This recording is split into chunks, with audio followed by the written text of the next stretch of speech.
Hey Virgos, how y'all doing? Welcome.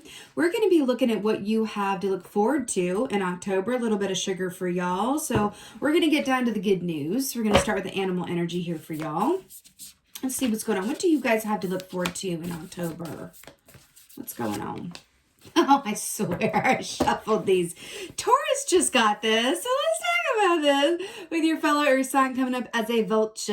I like it. So Vulture equates to the 10 of Swords in the Tarot, which speaks of the complete ending of a given cycle.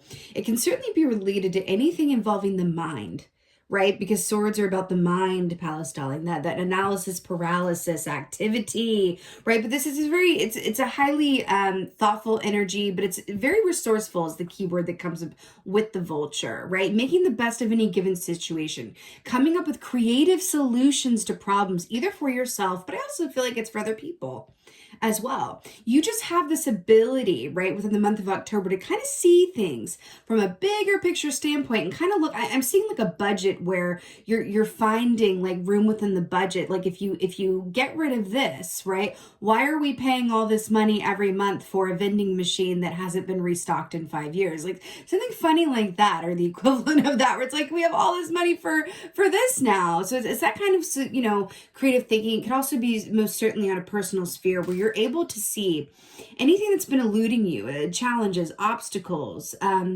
questions that you've had from another perspective, where you're able to kind of look at where you are, look at your given resources and turn them into gold, right? It's like one person's trash is another person's treasure.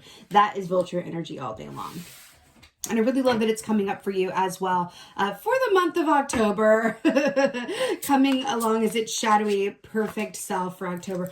And we have another Halloween-tastic animal for you for October. We have a High Priestess here, which is so perfect. It's so perfect with the Vulture. So the High Priestess energy is all about wisdom, inner sight. Right? It's about how things appear, right? Do you see how both of these are beautiful nighttime energies? I do feel like there's a certain nod to some of these realizations or downloads or, vision quests really happening at nighttime in your dream time or in the times of day, whatever the equivalent would be for you, during the time of day when there's a lot less outer stimuli. So there's not a lot of work going on during the day. You're not running around. It's those moments where suddenly you're sitting down in a quiet time or a quiet space. You're just having a quiet break. And suddenly, like, boom, you're like, whoa, I didn't see that before. Let me try this. Let me try doing it this way. Let me try approaching this person this way. What if I tried this on this project that I'm working on? Or I tried this with, my kid's, teacher that I've been having issues with, whatever it is. It's that creative genius solution-based thinking that's coming through here for you guys. Also, with the spider energy speaks of the webs we weave. Oh, those webs we weave, which speaks of giving and receiving in equal measure. And when you do that, when you give and receive in equal measure, it opens up your energy to receive even more, right? It's that place of balance that attracts greater manifestation, right? I cannot, but I will. Are you serious?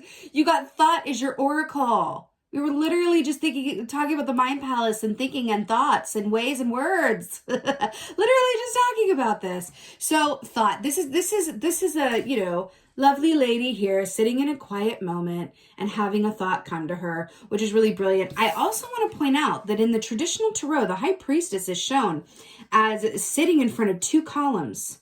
And then we have the two columns here as well. I do feel like 2 is a power number for you. This is the number 2 in the tarot. So do you see those two columns there? Like the Roman numerals of 2 as well. And then you have the 2. There's something about that. But I also feel like there's a nod to the middle ground. It's like you're taking two sides of something or two options or two potentials and then finding the creative genius in the middle of those two things. It's brilliant. This is going to happen in the downtime, the quieter time, the softer time, the 10-minute breaks. That's when this is going to happen for you. So it's really beautiful. I would say keep your notepad handy. Keep that notes app on your phone handy, whatever that is for you. You're going to want to jot this stuff down before it flies, out of your mind. But it is these moments for creative download. 2 definitely being a power number for y'all. Okay, this is brilliant. You guys are going to be cooking up in this thought kitchen in a big way in October, and I'm absolutely here for it. All right, Virgo, that is your October good news. I'm sending you so many blessings and thanks. So many thanks for being here. And most of all, and as always, thank you for being you. And be well. Until next time.